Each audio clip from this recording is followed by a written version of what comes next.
we're super grateful. We didn't expect to be part of MMFF. So,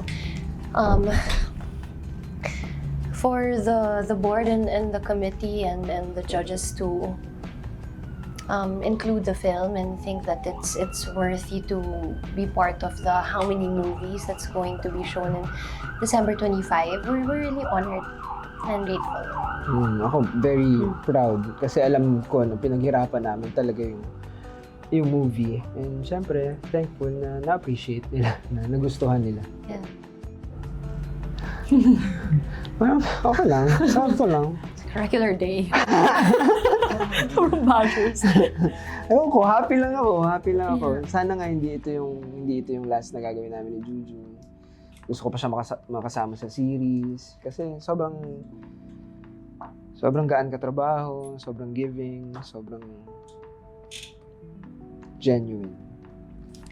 Thank you. Ako naman, super exactly the same. I think we have a good partnership and a good support system in each other kapag may ginagawa kaming project.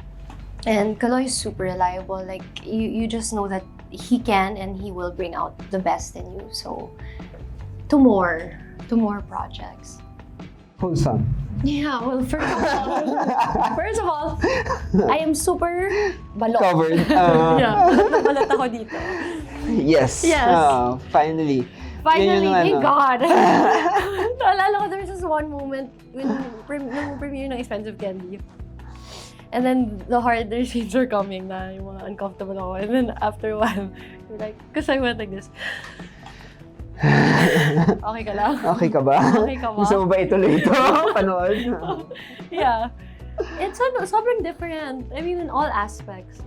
With me having an ability, you having such a heavy journey. Oo, kasi si Toto parang medyo reserved di ba? Kasi nga virgin, Positive pa sa love. Ito naman full of sobrang daming pinagdaanan na trauma, masakit, very physically kasi galaw ng galaw si Woody di ba? Ganon siya. Si Toto hindi naman ganon. Actually. Pero it's funny kasi deep down, si Woody naman, hindi naman siya happy. Hindi. Pero yun yung pinapakita mo sa akin. Facade niya. Oo. Si Toto is as he is. He is who he is. Yeah. He has an idea. Yun ba yun? Oo. Yung Well, now you have 2 ideas. So maybe we're gonna do 2 more. And then yun nga, yung isa, yung Eternal Sunshine of the Spotless. Yung parang ganong... Tapos may nabasa rin akong libro na maganda rin, yung Before the Coffee Gets Cold. Baka okay rin siyang series. Kung ano yung The Coffee Gets Cold. Alam mo ba yung sa HBO ba yun? Yung tungkol sa love? Na parang every episode about love, pero iba't ibang love sa parents. Yung tapos tinatapos? Ganon naman siya. Parang, hindi ka pa napanood yun. HBO ba? Or, maganda yun. Natapos mo na? Hindi, parang naka 3-4 episodes. Hindi ko nga alam kung nasa Prime pa din parang wala na Oo. Maganda. Pero kasi siya, iba't ibang cast, bawat stories. Pero maganda. Okay. Yun. That's our plan. That's our plan.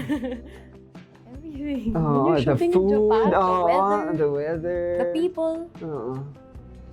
Sobrang... Yung tahimik. Kasi nasa Saga tayo Yeah. Sobrang na-appreciate din namin yun, yung malayo sa Tokyo na puro high-rise. Dito kasi parang mga old people. Yeah, parang retirement, siya, province Yeah. Sobrang tahimik. Pero the food, same. Quality. Tsaka we're by the water also. In Karatsu, yes. In the end, I'm kidding. Anong takeaway nila? What will they learn? Actually, sa ending nga siya yung... Hindi na kinakain ni Lemon is like, please. Naimatay na lang si Mandun. No, hindi. Siyempre. Ang daming dito. Yun na lang nasabi. Oo, siguro na yung buhay, bibigyan ka ng mga unexpected twists and turns. Pero at the end of the day, you have to endure. Ay, oh. Oo, kailangan mong igapang kahit na hirap ka na, gapangin mo. Just keep moving forward. Nasasaktan ka, move forward. Yan. Yeah. Yun. Yun ang hold me close.